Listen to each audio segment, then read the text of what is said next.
Shalom saudaraku yang dikasihi dan berkati Tuhan, senang sekali bisa menjumpai Anda kembali melalui tayangan berkat Tuhan hari ini. Dan pada kesempatan hari ini kita masih belajar dari Keluaran pasal yang ke-15 ayat yang ke-22 sampai ayat yang ke-27 tentang perjalanan bangsa Israel ketika menuju ke tanah perjanjian. Setelah melewati peristiwa Laut Teberau yang luar biasa itu, maka bangsa Israel melanjutkan lagi perjalanan kurang lebih 3 hari lamanya di padang gurun. Dan dalam perjalanan itu mereka tidak mendapatkan air sama sekali. Lalu mereka sampai di satu tempat yang bernama Mara. Di situ mereka mendapatkan air, hanya saja airnya tidak bisa diminum karena terasa pahit. Lalu bangsa itu ketika mulai diperhadapkan pada kesulitan, mereka mulai mengeluh, mereka mulai bersungut-sungut, mereka mulai menggerutu kepada Musa atas apa yang mereka hadapi dan alami dalam hidup mereka. Situasi dan keadaan yang sulit ternyata telah membuat bangsa Israel lupa akan pertolongan Tuhan yang pernah mereka alami dalam kehidupan mereka 3 hari yang lalu. Belum lama satu peristiwa yang luar biasa Tuhan kerjakan di tengah kehidupan mereka. Tuhan membelah laut di hadapan mereka dan mereka bisa melintasi laut itu di tanah yang kering dan mereka mengalami pertolongan Tuhan yang dahsyat. Bukan hanya itu saja, kesulitan, masalah yang sementara mereka hadapi dan mereka alami dalam kehidupan mereka telah membuat mereka lupa bahwa Tuhan ada di tengah-tengah kehidupan mereka semuanya. Itu sebabnya ketika mereka lupa akan Tuhan, lupa akan kebaikan Tuhan, maka mereka mulai bersungut-sungut, mulai mengeluh. Seharusnya yang dilakukan oleh orang Israel bukan mengeluh, bukan bersungut-sungut. Yang dilakukan mereka seharusnya adalah mereka tinggal berseru kepada Tuhan, meminta pertolongan Tuhan agar Tuhan melakukan perkara yang ajaib pula, mengubahkan air yang pahit ini menjadi manis. Mereka harus belajar dari pengalaman yang sebelumnya, bagaimana Tuhan melakukan perkara yang besar. Maka mereka juga mesti yakin percaya kalau 3 hari yang lalu kami ditolong oleh Tuhan, hari ini juga Tuhan pasti tolong saya. Nah, saudaraku dikasihi Tuhan, hal ini juga mesti seringkali terjadi dalam kehidupan kita semuanya.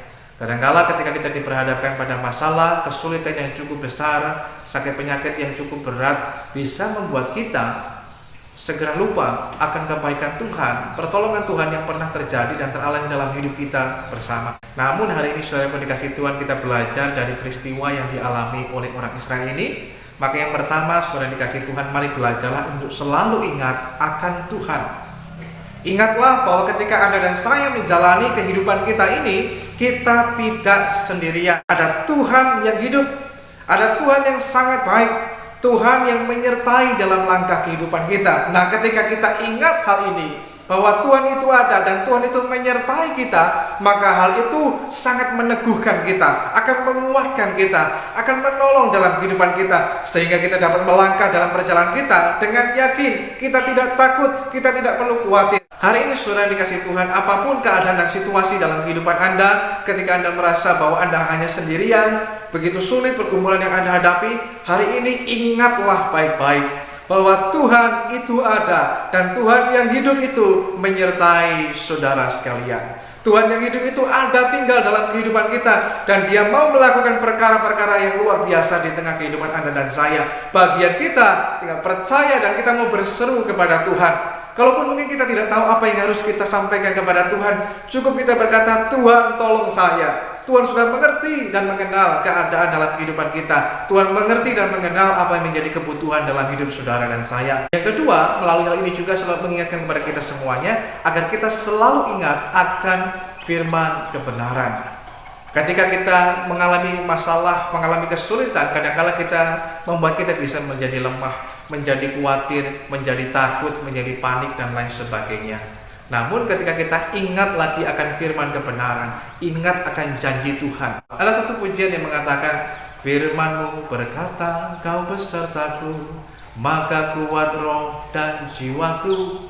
Nah, saudara dikasihi Tuhan, ketika kita mengingat masalah dalam hidup kita, mengingat sakit penyakit yang sementara kita alami dalam kehidupan kita, mengingat pergumulan akan apa yang orang lain lakukan dalam kehidupan kita, bisa membuat roh di dalam kita jadi lemah.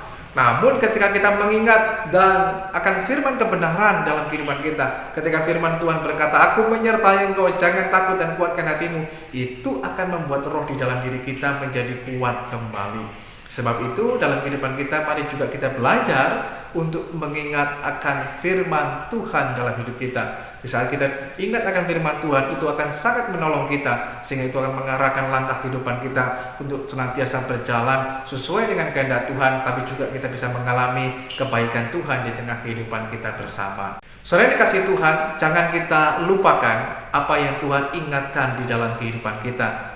Kalau Tuhan ingatkan untuk kita melakukan segala sesuatu melalui firman Tuhan, melalui perintah Tuhan, jangan kita lupakan. Namun jangan juga kita mengingat-ingat lagi apa yang sudah Tuhan lupakan di tengah kehidupan kita, baik dosa, kesalahan kita di masa lalu yang sudah kita serahkan itu semuanya kepada Tuhan. Jangan kita mengingat lagi, tapi kita terus mau melangkah maju dalam kehidupan kita bersama. Tuhan menyertai dan Tuhan memberkati.